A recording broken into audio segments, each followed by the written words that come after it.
This podcast is part of the Democracy Group. When you have someone like that, all sides are put on notice because you're in some ways forced to kind of look at the arguments in a new way or in a fresh way for the first time because you're not getting the expected argument from the person that you expected to hear it from.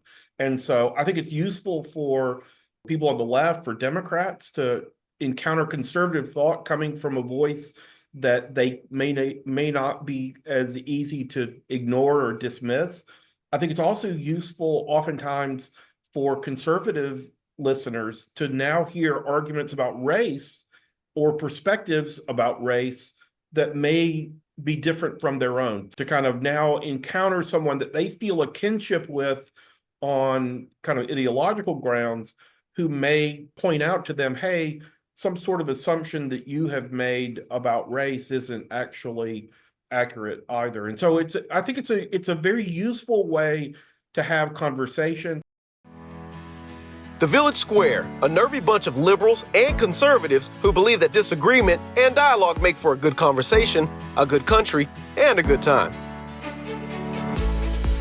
At the Village Square, we talk about politics, religion, and race. You know, the topics your mom taught you never to discuss in polite company. Listen, at the Village Square, we make pigs fly.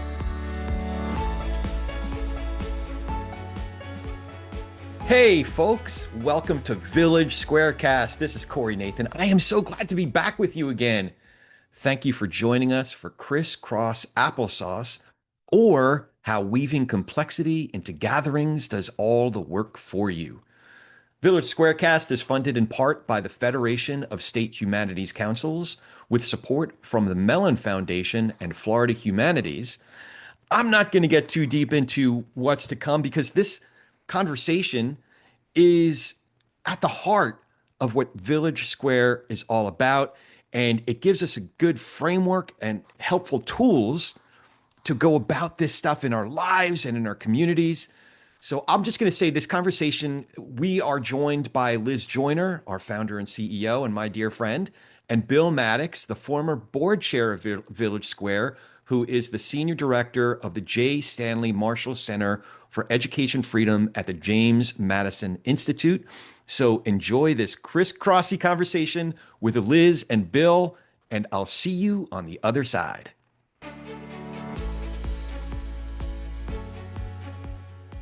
Hi, everyone. Thanks for joining us again at Village Squarecast.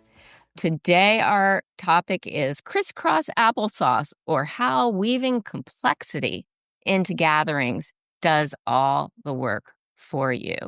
This program is part of our Flying Pig Academy series, the newest thing in higher education, and we mean higher, really higher, look up when pigs fly. And joining us again today is Bill Maddox, the one and only former board chair of Village Square, and his day job is with James Madison Institute, a very cool think tank that you should check out. Welcome, Bill. Thank you. Glad to be here. So, one thing that we should probably note for people who are following Flying Pig Academy series is we have a unique naming convention for all the titles. So today was Criss-Cross Applesauce, or how weaving complexity into gatherings does all the work for you. The last one was Carom Shots, Why Working Upstream from Conflict is So Powerful, or How to Become a Civility Pool Shark. So say something about what that naming convention is. Oh, God. I surprised him with this. Yeah, you did surprise me with it. So when I was a kid growing up, one of my favorite cartoons was, well, the favorite shows on Saturday mornings was the Bullwinkle and Rocky show. And they would have, in the course of their episode, little stories that they would tell. And the stories would always have two different titles, and they would, give you one title and then a second title. And they often had bad puns and other things. But for whatever reason, that naming convention has always stuck with me. In fact, in my first job in DC, I was working for a congressman from suburban Atlanta, and There was a young guy that was about my age who was just a punster extraordinaire. And we would be responsible for putting together kind of standard language that could be used in speeches or in letters that the congressman would send back to constituents or that sort of thing. And, it would have to go through an approval process, but once the language was approved and could be reused, we would then, have it in a file and would have to then title the language so that you'd know what it was. And we would then, put 2 titles because he was also a Bullwinkle and Rocky fan. So we would put 2 titles on all of our language and had so much fun with it. I one of my favorites I remember was there was a big discussion at that time that, continued on until, gosh, maybe 10 years ago. So this debate lasted a long time, but that was about the question of whether or not the embassy, the U.S. embassy in Israel, should remain in Tel Aviv or whether it should be moved to Jerusalem. And so we would always have kind of a serious title and then an or title. And so our serious title was like moving the U.S. embassy in Israel. And then the or title was, if we move the embassy to Jerusalem, just don't Tel Aviv. So so I'm sorry, you asked for you surprised me, and then you got far more than you ever wanted. But anyway, that's the story behind or titles and why we use them here now. We're Well, just having fun riffing off of Bullwinkle and Rocky. that's pretty fun. Of course, when you suggested this, because you and I are about the same age, it spoke immediately to me. Because I can remember, Rocky and Bullwinkle and Natasha Oh, yeah. and Boris Badenoff. Yeah. It was funny too, because I do think that I mean, people talk about how one of our challenges right now in culture is that we don't share the same culture, right? And it was true that back in the day, there just weren't that many choices. No, that's So right. everybody knew what everybody was watching. We had this sort of common cultural experience that we could engage around, and it really is so much more challenging now. Well, and in some ways, this relates to our topic, and that is that yes, back in the day, so to speak, because we didn't have as many choices, what was to me important is that the producers of content were then broadcasting. They were looking to get the broadest possible audience, and they were often then presenting things in ways that, broad swaths of the public could understand or appreciate. And I think a lot of the challenge of our day is there's an awful lot of narrowcasting that goes to particular groups because we now have a multiplicity of choices. And there are some good parts of having more and more media options, but also some downsides. And one of the downsides is that we have people who live in completely different silos and don't have kind of the common water cooler moments that once took place in the office where, you could come, the day after the MASH episode that was Right. on, TV, the next morning, a broad number of people would have seen that and could then sit around and talk about it, the office, around the water cooler, and that sort of experience doesn't happen as much today. And this is part of the reason why being criss-crossy, as we like to speak of it, is so important. So maybe I should just ask you what do you mean when you say the village square is always on the lookout for people who are criss-crossy? Well, so it's funny because in some ways it's so fundamentally how we do everything that it kind of disappears into what we do, because we're always thinking. I think it's really easy to sort of think, okay, we want somebody who's going to come bringing this opinion and someone who's going to come bringing that opinion, and of course that is what we're about, right? Is bringing people together who don't agree. But when we are doing that, we're thinking in a criss-crossy way that we would like to see people have something in common, even though they have major differences. And sometimes we get that by actually bringing criss-crossy people who in and of themselves are sort of inconsistent, right? So this is one of my favorite Bill Maddox-isms is where sometimes we're building a panel or having a discussion, and he'll ask for a Black, Jewish, conservative who grew up in Alabama. Just find me that, Liz. Because because in his mind, what you've been doing is you're inviting into setting up kind of a natural crisscross or cross-cutting current in the conversation that we're having. And it's amazing how often when you do that, just amazing things come out of it. And actually one of the things we lean on the most in this regard is when we're having race-related conversations, bringing Black conservatives into the conversation has been powerful and important and changes everything.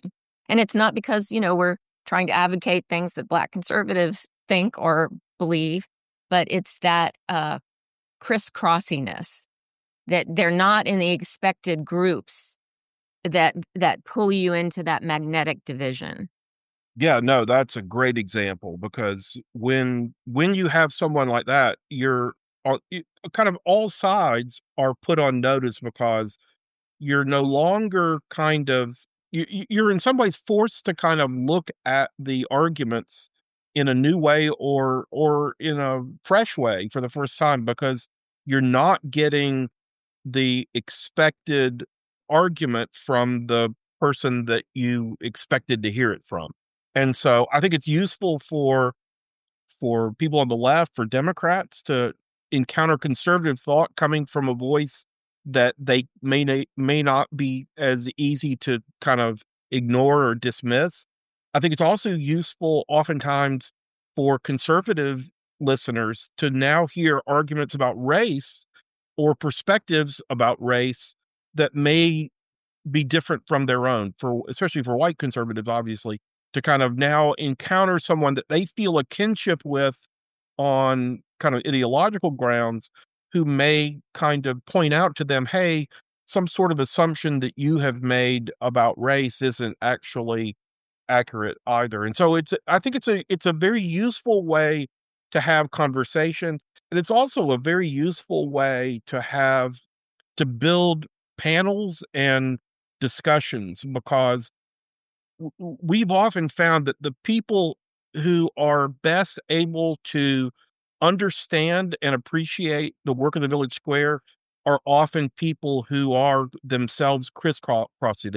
They might be in a mixed marriage, either, by party affiliation, where a Democrat is married to a Republican. And so, when someone enters the room, casting aspersions on the other party, all of a sudden, even though you may like them be a Democrat, you're like, wait a minute, you're talking about my wife or my husband or something. And it puts some of this in a completely different context. And you are often, if you're a criss-crossy person, you're often much better able to understand and to appreciate those who are different. And so it I don't know, just tends to help us in terms of having good conversations, good people involved. Yeah. And we think about this not just in terms of panels and people that we want to come and speak, but like when it comes to filling our board and having volunteers and stuff. Oftentimes, the people that are kind of best suited to the work of the Village Square are people who are in some way, shape, or form criss-crossy. Yeah. Yeah. So it's related to identity, it's related to beliefs. It's also related to relationships, as you put a finger on that simply by having relationships across difference, that changes everything. Old time European monarchs knew this, right? When they would marry their daughter off to the son of a rival country. And the basic premise was that if we're related, if that relationship exists, it keeps us safer and makes it less likely that we're going to be invaded. which, it works sometimes, not others, as we know. No, but I mean, but marriage is really a great kind of model in my mind for this because unless you believe in incest, and sorry, I'm not a advocate for incest, but Yes, Bill, there's a joke about Bill about how he always goes there. So not to incest, but to something highly inappropriate. no, but the point is simply this, that all marriages basically involve whether it's a royal one or a more common one, involve the joining of two families of people who Right. came from completely different DNA backgrounds. And so there is, I mean, inherent in any marriage, that sort of crisscrossiness, if you will, and some of the kind of and you see this played out between, where you in a certain sense have loyalties both to your spouse, but also to your own, blood relatives and whatnot, and you're having to kind of play a lot of that out, but in a way that hopefully brings harmony and togetherness and that defends loved ones from others who may not feel as tied as you are.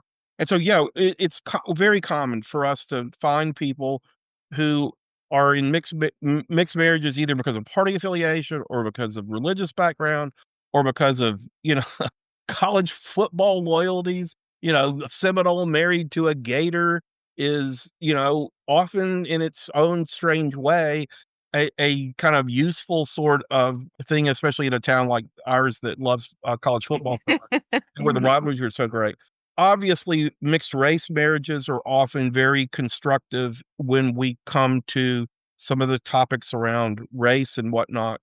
So, yeah, we're looking for people who have characteristics that you don't normally associate with someone on the left or someone on the right or someone who here's a good example that I remember back in the aftermath of some of the riots in 2020 and all of the heightened racial division and all of that. And there was a lot of tension between cops and between African Americans. I remember that you put together a program that was just genius where we had folks who were advocates for addressing, some of the most egregious examples of racial injustice and whatnot.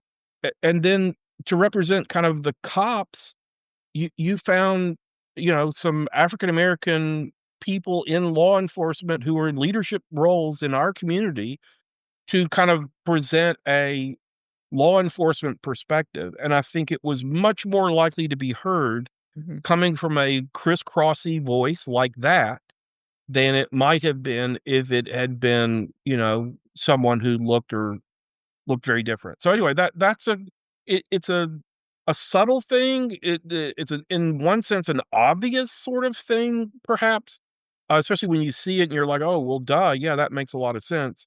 But it's something that we're very intentional about that I think is important because I do think it lends to it helps us get over the initial hurdle that often prevents more constructive conversations. Yeah, yeah. So the iconic example of this in our work was when we were hosting a panel on immigration. When immigration was hot in the news, there were town halls that had turned violent. It was an incredibly difficult time to be having this conversation. And in some ways, we signed up for it, or maybe that was before we knew about carom shots. um, but we planned to have the program a little bit ahead of when it accelerated and it just gotten so hot. And we knew that the program was going to be facilitated by one of our other former board chairs, Rabbi Jack Romberg, who is kind of middle of the road, maybe leans a little on the liberal side. And so we started with that as, okay, where do we go from here? And we were thinking criss-crossy. So we were racking our brains to think of someone to add to the panel that would create that cross-cutting current at this very difficult time that would mean that we would be sure that we would have a conversation of substance and respect that wouldn't get out of control, because we thought it was really there was really a decent chance that it might. So I'll let you take the story from there.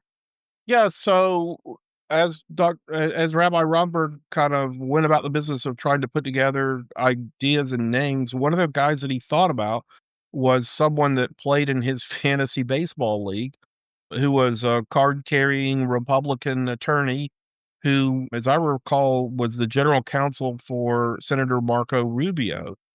And so someone who had politics very different from Rabbi Romberg's, but who had this common sort of bond over fantasy baseball with him, and gave them then this kind of friend, out of which, a deep friendship had grown. And so that kind of became then the basis for the conversation and the group that we were able to pull together, because you had folks who had these things in common that you wouldn't have known or wouldn't have expected, even though they had very, very different takes when it came to immigration. And when we thought of him, and that was all very intentional, right? We're thinking we've really got to nail this first invite. It's got to be a really solid one. And when we thought of him through the Rabbi's Fantasy Baseball League, we just knew we were good.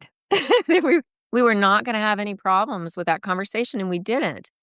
And in fact, I mean, in some ways, me from sort of watching fantasy baseball from the outside, because you now are also a part of that fantasy baseball league, there are ties that are deeper than what you think on immigration or any policy thing. And I don't know, maybe if we brought up a controversial fantasy baseball trade or something, then it might have come to fisticuffs, but we kind of knew that we were good.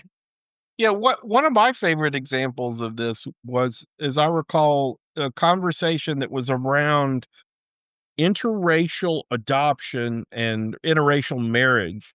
And it was part of our local color series, and one of our key players, Jovita, is married to a white guy. So that, she was kind of a perfect panelist to take part in this kind of conversation.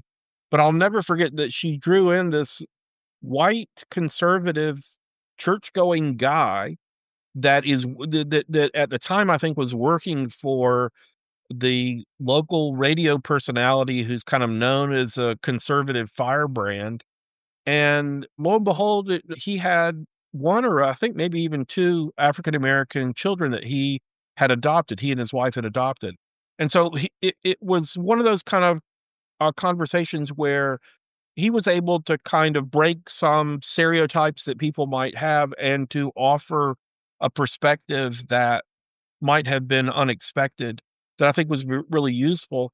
And it still allowed us to have, I remember there was an African American social worker who had concerns about interracial adoption and was able to voice those. And so it wasn't as though we were only putting on display kind of easy or inspiring examples of some of these sorts of phenomena, but it just meant that we were able to kind of present unlikely people, perhaps, to advocate for ideas that you might not have expected. And I think that, again, is very helpful, because when you have criss-crossy people that are taking part, you're much more likely, I think, to focus on the idea at hand, and to consider whether it has merit, rather than to get as caught up in, is this person, one of us or one of them? Because in a certain sense, what the criss-crossy person is able to do is to say,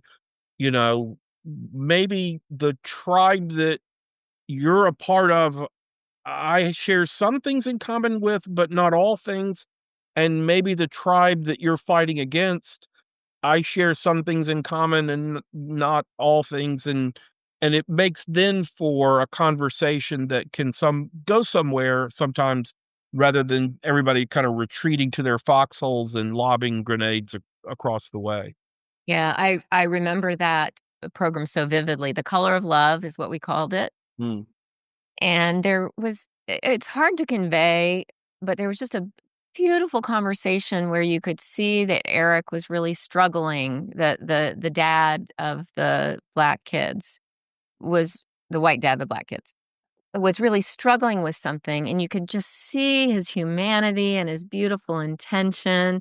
And there were black women in the room who, I don't know, kind of had fun playing with that and hearing him and just being very real.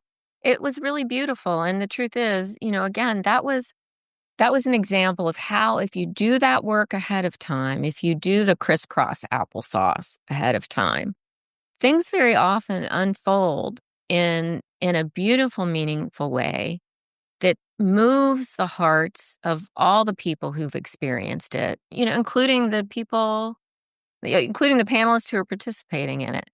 And so it's easier to do with that particular concept of cross-cutting relationships, identities, opinions. And, it reminds me of a concept that we learned through journalist Amanda Ripley, who was involved in the Solutions Journalism Network. And it's called complicating the narrative. And really, crisscrossing complicates the narrative. That's a really, really good point. I'm glad that you, reminded us of Amanda's work, because it's, I think, really important. Really important. So any parting wisdom on cross-cutting ideas? I suppose it should be said that we don't want to exclude people who may look the usual part and hold the usual position. It's not as though we only look for kind of these exotic animals out there that don't follow the kind of normative patterns. But it just simply means that what we're really looking for are ways to bring people together and to find common ground, whether it's about things that we are accustomed to dividing people over, around race or age or sex or, other demographic characteristics, or whether it is, around less significant sorts of areas of difference, college football loyalties or other things that may get in the way at times. Yeah. Well, as usual, it was a pleasure. Thanks for hanging out, Bill. Hey, thank you. See you next time. Always a pleasure.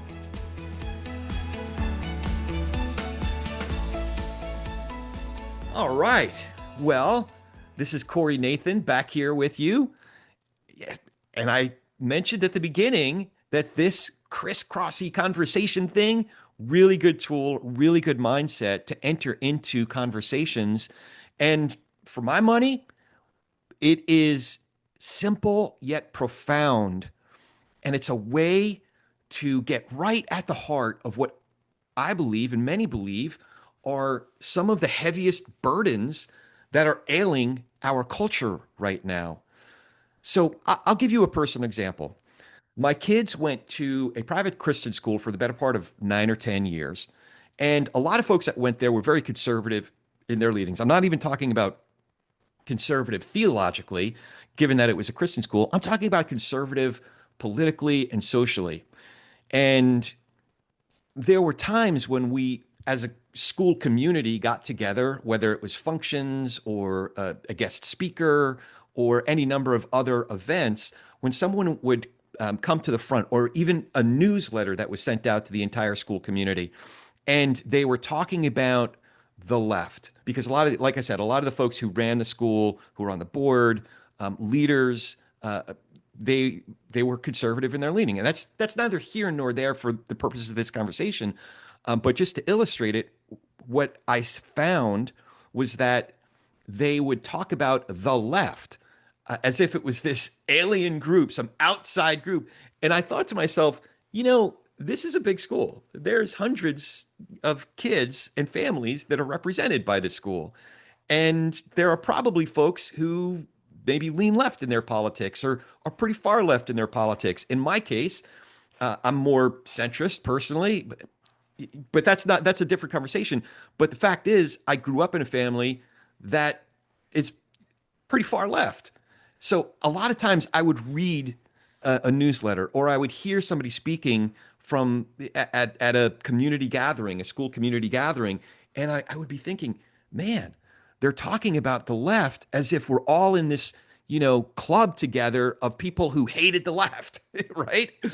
And I'm thinking, now you're talking about my family. Not only, and that's part of why I do what I do. That's part of what I love so much about Village Square, is that in this instance, in this illustration, in this experience of mine and my kids' experience, not only was it clear that they weren't talking to folks across differences, across political and social differences, they didn't even know how to talk about them in any sort of accurate or fair way.